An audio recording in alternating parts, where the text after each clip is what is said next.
Hello, I'm Bill Gates. And we are calling it iPhone. Attends, je veux causer de science avec les intellos. Bonjour à tous, je suis Jérôme Colombin. Et bonjour à tous, je suis l'ami de Jérôme Colombin, je suis François Sorel. Oui, tu es mon ami, c'est vrai. Et en plus, mon camarade de travail. Bienvenue à vous qui nous retrouvez dans ce nouveau numéro de chez Jérôme et François. Je vous rappelle que tous les mois, on prend beaucoup de plaisir à vous retrouver pour partager notre passion, notre métier et puis surtout toute l'actualité qui est liée à la tech, mais pas que. On essaie aussi parfois de vous raconter un peu le off de ce qui fait notre quotidien. Alors aujourd'hui, on va parler du Covid. Eh oui, incontournable. On en a déjà parlé 2 fois, je sais. Vous en avez peut-être marre, mais on a encore des questions à se poser là-dessus. Il y a des choses sur lesquelles on n'est pas d'accord. Donc Covid, stop ou encore, ce sera le premier sujet. Oui, stop Covid d'ailleurs. Ça sera exactement le gros morceau. Et puis Jérôme, on va parler aussi d'une nouveauté qu'on n'attendait pas du côté des opérateurs télécoms. SFR et Bouygues ont annoncé le fait de commercialiser maintenant des télévisions, un petit peu comme, tu sais, ils vendent des téléphones, et bien maintenant, ils vendent des télés qui sont subventionnées et qui sont liées à des abonnements. Je vais vous expliquer tout à l'heure. Très intéressant.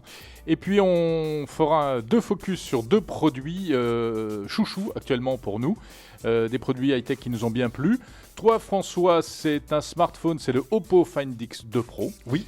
Et puis moi, je vais vous parler d'une souris. Oui, une souris d'ordinateur. C'est une souris, alors elle n'est pas comme les autres, c'est une souris verticale. Une souris verticale ? Oui. Mais donc, qu'est-ce qui... C'est-à-dire qu'il faut être debout pour s'en servir. C'est pratique. Non, c'est pas ça. C'est une souris ergonomique pour ne pas avoir mal au bras. Et c'est vrai que toi, tu as souvent mal au bras. Non, pas souvent, mais j'ai souffert ces derniers temps. Tu tiens tout le temps ta souris, en fait. Voilà, c'est ton âge. Mais non, tu n'es pas vieux, Jérôme. Bon, en tout cas, merci d'être là et bienvenue dans ce nouveau numéro de chez Jérôme et François.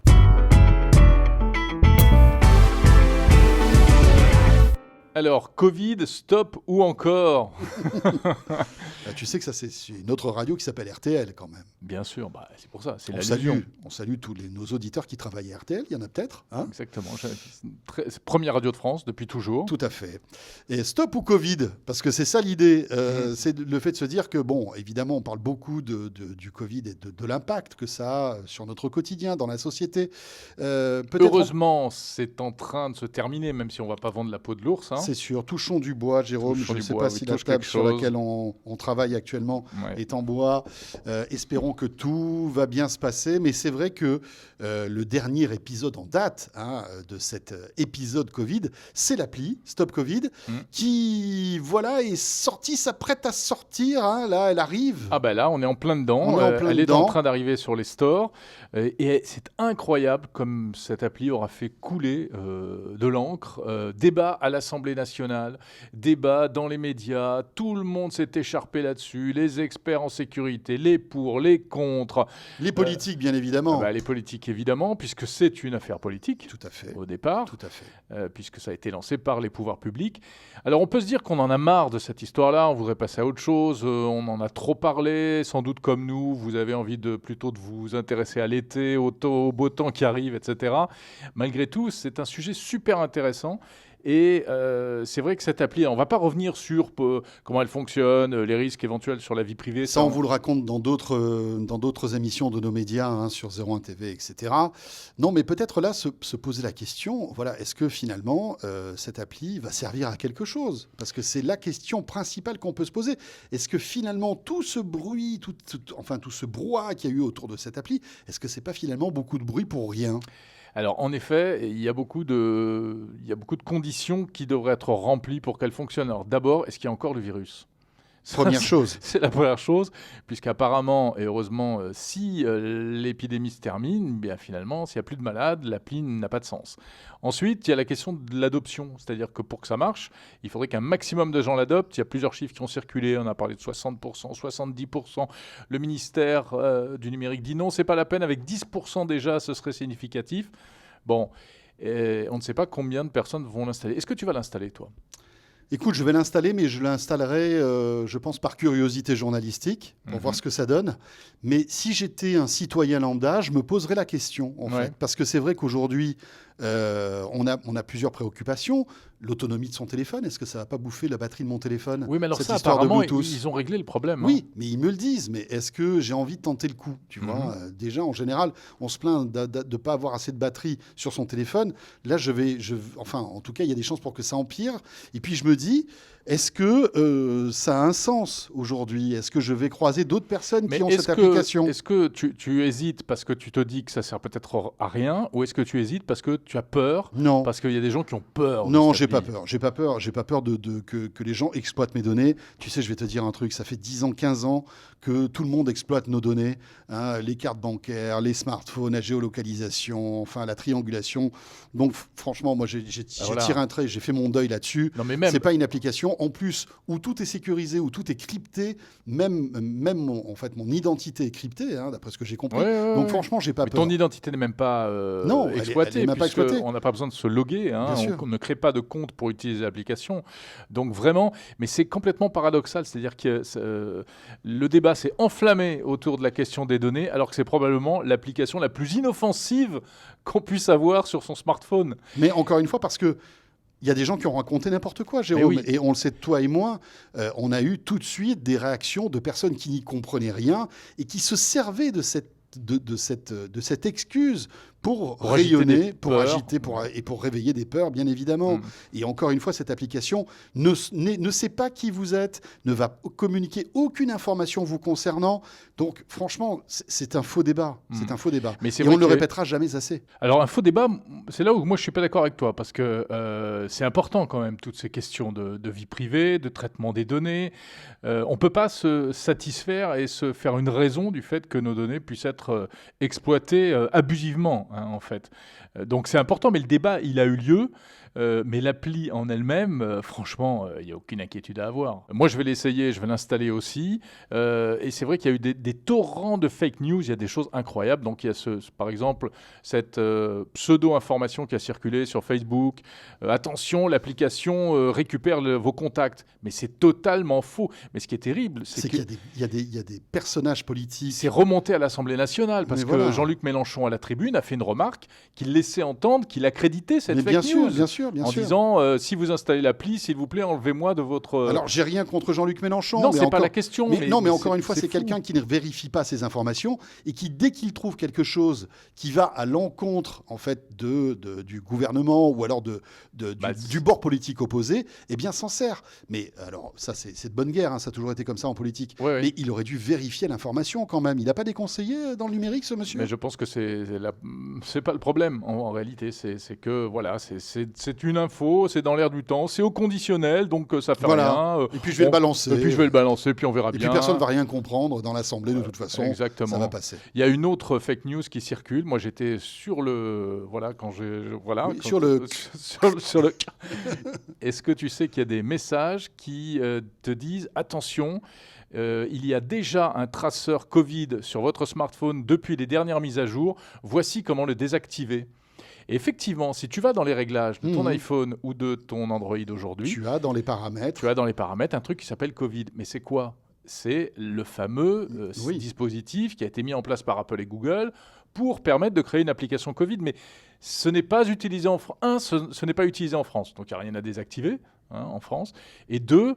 c'est le truc, pour le coup, ultra sécurisé. Parce que sur ce coup, il ne faut pas oublier de dire que les GAFA, enfin Google et Apple, ont été, d'une certaine manière, hyper clean. Et la solution qu'ils ont préconisée était vraiment très respectueuse de la vie privée. Elle ne faisait même appel à aucun serveur centralisé, puisque l'idée, c'était de partager les infos qui resteraient dans les smartphones. C'est d'ailleurs pour ça que la France n'en a pas voulu, en fait. Alors, j'entends là quelques-uns d'entre vous qui disent « Oui, mais qu'est-ce qu'ils racontent? Ils sont à la botte des GAFA. » Mais non, vous vous rendez compte que là... En fait, Apple, Google et tous les autres sont véritablement pointés du doigt. Tout le monde les regarde sur ce coup-là, sur cette appli. Et il faut qu'ils soient irréprochables, parce que si demain, un ingénieur ou un hacker découvre qu'il y a, ne serait-ce qu'une, comment dirais-je, une suspicion que ces informations puissent être exploitées par Apple ou par Google, ça va être un carnage. Ils se décrédibilisent encore plus. Et donc, croyez-nous, franchement, Apple et Google, sur ce coup-là, peut-être pas sur les autres, et on sait que Google, parfois a fait des dérapages, mais sur ce coup-là, sont irréprochables. Absolument. Bon, enfin, en tout cas... Et d'ailleurs, certains disent que l'API Google-Apple est peut-être plus sécurisée que ça, celle qui a été développée par la France et par l'INRIA et les autres partenaires. Oui, parce que sans remettre en question le travail de l'INRIA... Non, pas du tout. Elle fait appel, l'appli française, à un serveur centralisé. Donc, il y a un petit risque supplémentaire. Qui dit serveur dit risque de piratage, etc. Entre parenthèses, dans 6 mois, ça n'existera plus. Ni l'appli, ni les données stockées sur le serveur. En tout cas, ça a eu un mérite. Dans 6 mois, peut-être qu'elle existera dans 6 mois, parce qu'on peut imaginer qu'il y a un rebond épidémique. Ah oui, alors si ça redémarre, oui, bien sûr. Les épidémiologistes n'excluent pas que lorsque les températures baisseront, le virus revienne. C'est pas sûr. Non, bien sûr. À ce moment-là, l'appli sera prête. Et elle pourra repartir. Mais c'est ça qui est intéressant, c'est qu'on fait un test avec cette appli. On va voir si ça marche, si c'est utile. Peut-être qu'on tirera un bilan négatif de tout ça. Peut-être qu'on se dira, on est parti sur une mauvaise piste. Les technos, dans ce cas précis, ne servent à rien. C'est plus la peine de repartir sur un nouveau projet. Peut-être qu'on se dira ça, tu as raison. Et en même temps, vu les technologies dont on dispose aujourd'hui, ça aurait été dommage de rien essayer, de ne rien tenter. Oui. À situation inédite, solution inédite, avec parfois des réussites et parfois des échecs aussi. Mais bon. Eh bien, je te propose qu'on revienne à des choses un petit peu plus terre à terre. Oui, mon cher Jérôme. Oui, alors, si on parlait un peu de télé. Oui, alors, je ne vais pas rentrer dans les détails des offres, mais c'est simplement pour vous expliquer ce qui est en train de se tramer dans le monde des télécoms. Vous savez qu'aujourd'hui, notamment en France, la plupart des opérateurs télécoms, là je parle de fixe, je ne parle pas de mobile, je ne parle pas de 4G, je ne parle pas de 5G, je parle de fibre et d'ADSL. En général, on accède donc à une offre fibre ou ADSL avec une box réseau et une box télé, d'accord ? C'est comme ça depuis le début en France. Depuis la nuit des temps. Et ça cartonne. Eh bien, il semblerait qu'on sorte de ce paradigme, Jérôme, pour aller vers une box complètement dématérialisée. Ça fait des années qu'on en parle. Oui. Moi, je me souviens que Xavier Niel, on avait eu une discussion avec lui, il nous disait, dans quelques années, les box n'existaient pas. C'était bien avant que la Freebox Delta arrive. Et malgré tout, il a sorti cette Freebox Delta. Il y avait des gens qui disaient ça chez Orange aussi. Bien sûr, mais chez SFR. C'était pas très officiel, mais bon, ça se murmurait, partout, etc. Mais personne n'était passé à l'acte. D'accord ? Bien sûr. Et bien là, c'est Bouygues Télécom qui, il y a quelques jours, a proposé en fait une offre assez innovante. Tu es abonné à la fibre de Bouygues Télécom, eh bien, tu peux, pour une somme forfaitaire, avec un engagement de 24 mois, acheter une télé pour quelques dizaines d'euros. Tu peux acheter une 42 pouces ou une 43 pouces pour 50 euros, je crois. D'accord. Tu t'engages à payer 40 euros par mois, évidemment en restant chez Bouygues. Mais à ce moment-là... Pendant combien de temps ? Pendant 2 ans. 2 ans. Et tu te retrouves avec une télé qui est à toi. Tout simplement. Voilà. Comme tu ne la loues pas. Exactement. Comme les smartphones. Subvention, c'est le même concept. D'accord. Sauf que tu n'as plus de box. Ta box, en fait, elle est à l'intérieur de la télé. C'est une application que Samsung et Bouygues ont développée conjointement, qui s'appelle la B-Box TV ou un truc comme ça, et que les abonnés pourront télécharger et ils retrouveront en fait tout leur environnement de la box via cette appli. Ouais. C'est génial. Alors c'est très intéressant parce qu'effectivement c'est hyper intéressant. C'est le premier pas vers la disparition des box. Et alors je vois plein d'avantages à ça. Déjà un avantage de design et de déco. Tu te retrouves pas avec 2 box, tu as une box en moins. Ah bah oui, donc ça consomme moins d'énergie. Tu as un avantage écologique. Tu as une box en moins à fabriquer, une box en moins à recycler. Tu vois, enfin, c'est pas anodin, puisque de toute façon, tu te sers du hardware et du soft de ta télé. C'est une application. Parce que les télés sont aujourd'hui bien assez puissantes pour faire office de box. Elles ont des processeurs, elles ont de la mémoire, on peut faire tourner des logiciels, elles ont un OS, donc tout est là. Exactement. Et donc, voilà, ça a plein d'avantages. Oui, mais alors, tu es prisonnier, entre guillemets, de ton opérateur.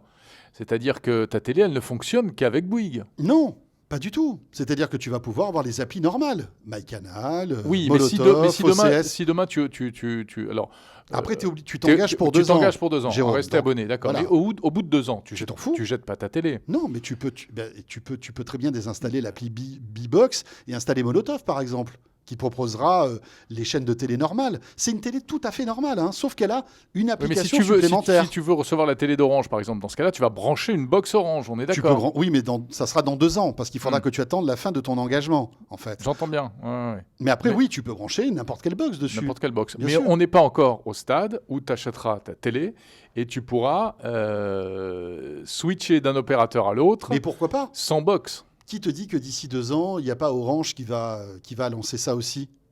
Il faut savoir que SFR, quelques heures avant l'annonce de Bouygues Télécom, proposait une offre un petit peu différente. Eux gardent leur box, tu sais, la box SFR 8, qui est Wi-Fi 6, enfin, avec une nouvelle interface, mais qui propose pour quelques euros supplémentaires par mois, là encore, l'acquisition d'une télévision Samsung. Parce que ce sont des accords avec Samsung pour les deux, que ce soit Bouygues Télécom ou SFR. Ça va, c'est pas les plus mauvais téléviseurs. C'est pas les plus mauvais. Tu peux choisir entre plusieurs tailles d'écran, de la 43 jusqu'à la 65 pouces. Évidemment, le prix n'est pas le même, mais tu vas rajouter donc une petite somme tous les mois pour en fait acheter ta télé comme si tu achetais un téléphone. La différence avec SFR, c'est que pour l'instant, il n'y a pas cette appli qui remplace la box. Tu achètes une télé, mais ça peut être ta seconde télé, ou alors ta télé sur laquelle tu vas brancher ta box. Mais on peut imaginer qu'ils sont en train de préparer le même type d'appli qui remplacera à terme la box. Ouais. Tu parlais de Molotov, ça veut dire qu'en fonctionnement normal, tu ne peux pas utiliser Molotov ? Tu peux... En fait, c'est une télévision connectée, tout à fait normale. Donc, voilà. Tu peux installer tout ce que tu veux. Tu n'es même pas obligé d'installer l'appli Bouygues Télécom si tu veux. Tu n'es pas obligé. Ouais. Si tu veux, c'est bête de ne pas l'installer parce que tu perds l'intérêt de l'opération. Tu perds l'intérêt de l'opération, mais c'est une télé qui n'est pas bridée, qui est une télé Samsung tout à fait normale. Non, mais tu as raison, c'est super intéressant et c'est révolutionnaire le coup, parce que c'est la porte qui s'ouvre vers une nouvelle philosophie. Demain ou dans le futur, il y aura sans doute plus de box dans nos salons. Et puis acheter une Tant télé... mieux. Mais le problème qu'ont les opérateurs, c'est qu'ils veulent garder le lien avec le consommateur. Et là, ils le gardent. Et là, ils le gardent via l'appareil téléviseur. Voilà. Après, ça va être intéressant de voir jusqu'où les opérateurs veulent pousser l'intégration de leur appli dans la télé. On peut très bien imaginer que, par exemple, un opérateur ait envie de dire à Samsung « Ok, je passe un accord avec vous, mais toutes les télés que je vais vendre, je veux que dès que j'appuie sur le bouton « On », j'ai l'interface, mon interface d'opérateur, et non pas l'interface Samsung, pour que je puisse garder la main sur le contenu que je vais proposer à mes abonnés. Il va y avoir des batailles commerciales, parce que... C'est même plus que ça, c'est des batailles stratégiques hyper importantes. Oui, parce qu'un téléviseur Samsung aujourd'hui, effectivement, tu l'allumes, tu as du contenu Samsung qui est pushé. Ils ont même des partenariats, ils ont un gros partenariat avec Rakuten. Donc tu as du contenu Rakuten qui arrive, etc. Mais voilà. Ouais. Mais donc c'est assez intéressant et je pense qu'on est en train d'assister vraiment à un pivot des télécoms. Il faut savoir que cette offre-là est déjà arrivée au Portugal, cartonne. Au Portugal, par exemple, tu peux même acheter des PlayStation. Tu peux acheter des PlayStation, ton opérateur te vend une PlayStation 4 à un prix défiant toute concurrence parce que dessus, tu vas pouvoir installer une appli qui va te permettre de retrouver ton environnement télé. C'est assez intéressant. Rendez-vous dans 5 ans pour voir ce que ce sera devenu. Et voilà. Et que vont faire Orange, Free, par exemple, aussi. On verra bien. Alors, chez Jérôme et François, eh bien, on essaie de vous parler d'actu, mais aussi de notre vie de geek, on va dire, de nos coups de cœur, de nos coups de gueule. Mais oui, parce qu'on est geek, croyez-moi. Moi, je voudrais te parler d'une souris, François. Une souris ? C'est super important, la souris. C'est la meilleure amie de l'homme. Évidemment. C'est la meilleure amie du geek. Oui. Et alors, des souris, il en existe des millions, avec des formes vraiment différentes. Tu sais qui a inventé la souris ? Pas du tout. Est-ce que tu sais qui a inventé la souris ? Alors là, je ne sais pas. Je sais que c'est... tu vas sur un excellent site web qui s'appelle tech-time.fr.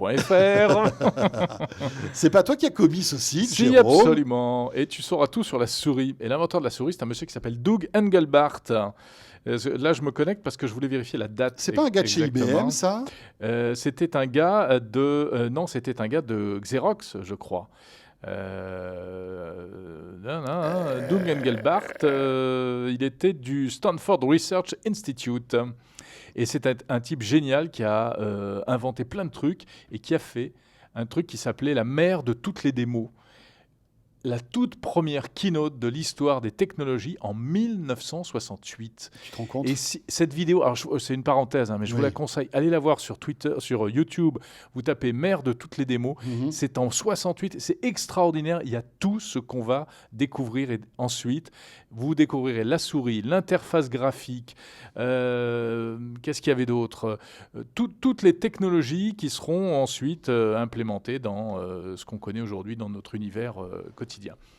Bref, fin de la parenthèse. La souris, donc, inventée vers 1970. 17 novembre 1970. Mon Dieu. Elle a évolué depuis. Elle a été brevetée officiellement en 70. Alors, le problème, c'est que quand on utilise trop souvent sa souris, au bout d'un moment, on peut avoir des souris elbow. Et quand je dis ça, c'est pas de la rigolade. Ah non. Comme les tennisman qui, à force de faire les mêmes gestes tout le temps, peuvent avoir des tendinites, des choses comme ça, on peut avoir la même chose avec une souris et tu es bien placé pour le savoir. Et c'est ce qui m'est arrivé. C'est dingue, ça. 25 ans d'ordinateur, monsieur. J'avais jamais eu ce problème. Je pensais que c'était de la rigolade, les gens qui se plaignaient. Et c'est horrible. Ça fait super mal. J'ai encore mal, un petit peu. C'est ce que tu me disais. Ah ouais, ça fait 2 mois et demi que ça dure. Et puis au départ, tu pensais pas que c'était la souris. Non, j'ai mis du temps à comprendre. Je me suis dit, tiens, c'est bizarre, je me suis cogné. Après, j'ai pensé que, je sais pas quoi, c'était de l'arthrose. Moi, au début, je pensais que c'était des le trucs de smartphone vieux, tu aussi. sais. Le fait de tenir son smartphone, d'avoir une gestuelle, tu vois. Et après, non, je suis arrivé à la conclusion que c'est la souris. Et je pense même que c'était très précisément le touchpad du laptop sur mes genoux, pour être précis. D'accord. Mais pas que. Également la souris sur le bureau. Et j'ai donc installé pour voir... Donc, tu as fait une étude de marché, comme tu le fais toujours très très bien. Vous savez que Jérôme est le roi des tableaux Excel quand il doit acheter quelque chose. Oui, on m'appelle Benchmarkman. De la friteuse jusqu'au vélo électrique. En passant par la souris. Il a un tableau Excel. Exactement. Mais donc, tu t'es dit, je vais changer de souris, je vais essayer de trouver une souris qui soit ergonomique. Ça s'appelle comme ça, la souris ergonomique. Alors, si tu tapes souris ergonomique sur Amazon, tu vas en trouver des kilos. Non, visiblement, tu n'es pas le seul à avoir ce problème. Non. J'ai pris la meilleure, évidemment. Non, j'ai pris la Logitech MX Vertical. C'est vrai que Logitech est une très bonne marque. Celle-ci est très chère. C'est pour ça que je dis que c'est, espérons-le, la meilleure. Elle coûte 100 €, plus de 100 €. Et qu'est-ce qu'elle a de particulier? Eh bien, c'est qu'au lieu que tu aies la main à plat sur le bureau, tu as la main légèrement inclinée, tournée. En fait, il y a une orientation à 57 degrés, exactement. Et c'est un petit peu comme si tu tenais un joystick, si tu veux. Tu vois, tu tiens plus quelque chose comme un... Et le fait d'avoir ta main qui ne soit pas... qui ait cette position-là, soulage les muscles du bras? Très clairement. Je n'y croyais pas. Ce n'est pas non plus une solution miracle. J'ai encore un peu mal, tu vois, mais ça m'a clairement... mais ça, je pense que c'est l'inflammation que tu avais possible. Et que tu as engrangée depuis tous ces mois et toutes ces années. Oui, exactement. Mais ça m'a clairement, vraiment beaucoup soulagé la douleur. Et alors, c'est amusant parce que j'ai l'air de découvrir le Pérou, là, alors qu'il y a des tas de gens qui utilisent ça depuis des années. Hein. Oui. Les gens qui bossent sur ordinateur... vraiment de manière très intensive. C'est très ancien, la souris ergonomique. Mais c'est vrai que celle-là est pas mal. Elle a été conçue... alors, tu sais, ils mettent toujours beaucoup de technologie dans la conception de leurs produits, Logitech. Hein, donc, ils ont fait appel à des ergonomes qui ont testé le truc avec des petits capteurs sur les bras, sur les mains, pour essayer de trouver vraiment la position idéale. Et c'est vrai que c'est très, très reposant quand tu utilises ce genre de souris. Mais il y a quand même certaines limitations. Moi, j'en vois deux. La première, c'est que, en fait, comme tu es plus en train de tenir comme une poignée, c'est un peu moins précis pour manipuler un pointeur sur l'écran. Est-ce que ce n'est pas une habitude aussi? Si, il y a une question d'habitude, certainement. C'est vrai qu'au fil... Peut-être qu'au bout d'un moment, tu vas t'adapter. Oui, bien sûr. Et tu vas trouver les bons gestes qui te permettront de retrouver cette précision que tu avais avant. Oui, certainement. Mais malgré tout... Oui, en tout cas, c'est pas anodin. Non, c'est pas anodin. Il faut un temps d'adaptation. Et puis le deuxième problème, et là, je pense que malheureusement, il n'y a rien à faire, c'est que moi, avant ça, j'utilisais des pointeurs Apple. J'utilisais essentiellement le Magic Trackpad, qui est ce grand pavé tactile, mais pour ordinateur de bureau. Donc, en fait, là, c'est pas une souris que tu bouges, c'est ton doigt et ta main. C'est ce qu'il y a de plus précis, mais je pense que c'est vraiment ce qui fait le plus mal au poignet, cette histoire-là. Oui. Et puis, j'utilise aussi beaucoup la Magic Mouse, qui est la petite souris Apple et tout. Et si tu veux, c'est que ces deux produits, ils ont des fonctions propres à Apple qui sont géniales. Par exemple, tu tapotes 2 fois, ça zoome sur la page. Tu peux, avec 2 doigts, en faisant glisser tes 2 doigts sur la Magic Mouse ou même sur le trackpad, ça te fait passer d'un bureau à l'autre. Donc, tu as une rapidité d'exécution. Et ça, tu l'as pas. Et ça, tu l'as pas sur la souris Logitech. C'est dommage, parce qu'il y a tout un environnement logiciel sur la souris Logitech qui te permet de rajouter des fonctions. Mais il n'y a pas tout ça. Il Il manque des boutons, en fait. C'est un peu ce que je regrette. Il y a plein de choses que je ne peux pas faire. Mais alors que tu pourrais peut-être faire sur un PC. Parce que je pense que probablement l'application Logitech sur un PC te permettrait peut-être d'avoir plus de fonctionnalités sur ta souris. Peut-être. Mais tu vas pas revenir sur PC. Ah bah non, ça va pas, non. Hein, t'es fou, quoi. T'as tort, par exemple, Windows 10, c'est bien. Hein. Non, ne me parle pas de Windows. D'ailleurs, tiens, pour ceux que ça intéresse, j'ai écrit un petit test à propos de cette souris sur mon blog attitude-techno.fr. Voilà, je me fais ma pub au passage. Bon, on enchaîne, moi. Alors, ça va être beaucoup plus court, parce que c'est un truc beaucoup plus banal. C'est un téléphone. J'ai eu la chance de pouvoir prendre en main le nouveau Oppo. Le Oppo Find X2 Pro. Alors, Oppo, c'est une marque qu'on regardait un petit peu de haut, Jérôme, on va pas se voiler la face. Ouais. Voilà, c'était encore une marque de smartphone chinois qui arrivait en France. Sauf que... À des prix hyper agressifs. Pas forcément. Rappelle-toi ce téléphone qui avait été présenté en grande pompe. C'était au Carrousel du Louvre il y a 2 ans de cela. Tu te rappelles, ils avaient privatisé carrément la pyramide du Louvre. Enfin, c'était un truc de dingue. Avec ce téléphone où il y avait une espèce de petite encoche qui sortait mécanique. L'appareil photo qui sortait mécaniquement. Voilà, ce téléphone qui coûtait une fortune et qui n'a pas marché parce qu'il coûtait beaucoup trop cher. C'était un produit de prestige. C'était de la com, en fait, ce truc. Sauf que petit à petit, Oppo, qui est un immense constructeur chinois, ils vendent des centaines de millions de téléphones. C'est vraiment costaud. Et bien là, vient de sortir donc ce Oppo Find X2 Pro qui prend une toute autre dimension. Quand tu vois que Huawei est dans la mouise, on va pas se voiler la face, le P40 Pro n'a pas les services Google, donc... Merci Donald Trump. Voilà, il est difficile de l'utiliser, ce téléphone. Et donc, Oppo reprend un peu du poil de la bête, parce que ça devient une alternative, en fait, à d'autres téléphones. Et là, le Oppo Find X2 Pro est un très, très beau téléphone, mais vraiment, une finition, tu l'as en main, c'est un bel objet. Voilà. Dos en céramique, ou en cuir vegan, tu choisis, tu vois. Mais alors moi, j'ai tu as le cuir vegan, bien entendu. J'ai pris tes convictions anti-barbecue, tout ça. C'est ça, la version céramique est très réussie. Et puis voilà, donc un très très bel écran, 100 Hz de rafraîchissement, tu sais, ça c'est quelque chose qu'on imagine sur le nouveau smartphone d'Apple qui sortira si tout va bien à la rentrée. C'est-à-dire qu'en fait, tu as beaucoup plus d'images qui s'affichent à la seconde. Plus de fluidité. Et donc ça apporte plus de fluidité. Donc là, on est à 120 Hz, alors que normalement on est à 60, donc ça double en fait la fluidité. Il fait de très très belles photos. Sincèrement, je dirais même peut-être encore plus belles que les canons du moment. Avec un zoom 5x qui est bluffant, vraiment. Très, très belle photo. Il recharge très, très vite. En quelques minutes, tu récupères une batterie, c'est incroyable. Franchement, ça, c'est vraiment... Tu sais, moi, des fois, j'arrive avec mon téléphone... En sans fil ? Non, alors il est pas en sans fil. Non, là, il faut le brancher. Il faut le brancher en USB-C. Mais en 10 minutes, tu vas récupérer, je ne sais pas combien de pourcentage de batterie. C'est impressionnant. Et ça se voit, tu vois. Vraiment, ça se voit. Donc, c'est un téléphone qui est cher, parce que voilà, il dépasse les 1 000 €. Je peux vous dire le prix. Oui, il est même à 1 200. C'est vraiment, c'est pas donné. Mais sincèrement, pour tous ceux qui cherchent des bêtes de course du côté d'Android, eh bien, il y a une nouvelle alternative qui est, on va dire, sérieuse, et c'est Oppo. Donc, c'est un constructeur à surveiller parce que, franchement, il nous prouve avec ce téléphone qu'ils peuvent faire de belles choses. Écoute, ça donne envie, en tout cas. C'est pas mal. Taille d'écran, tu l'as dit on est dans les 6 et quelques. Je pense qu'on va être à 6,57 ou un truc comme ça. Écran OLED, vraiment, qui est 6,7, pardon. Voilà. Il est un peu lourd, il fait 200 grammes. Mais bon, voilà. Puis l'esthétique, en plus, ça compte énormément. Eh bien voilà. Bon, voilà. Écoutez, on va se retrouver le mois prochain, Jérôme. Comme chaque mois, chez Jérôme et François, le podcast 100% audio, même si vous nous écoutez peut-être sur YouTube. Mais c'est de l'audio avant tout, car nous sommes des gens de radio et ça, on aime l'audio. On est également sur Spotify, sur Deezer, sur SoundCloud, plateforme pas super utilisée en France, pourtant c'est une très bonne plateforme de contenu audio, de diffusion audio. Il y a beaucoup de choses sur SoundCloud. Et puis, bien sûr, vous pouvez... et puis sur Apple Podcast, bien sûr. Et retrouver tous les podcasts. Tous les programmes qu'on propose. Et bien sur 01 TV, n'hésitez pas. Et là, vous pouvez nous retrouver en vidéo sur la chaîne YouTube de 01 TV. Et puis sur les box, bien évidemment. On est également sur les réseaux sociaux, vous le savez, Twitter, Instagram, Facebook. Et on est ravis de pouvoir discuter avec vous régulièrement sur les réseaux.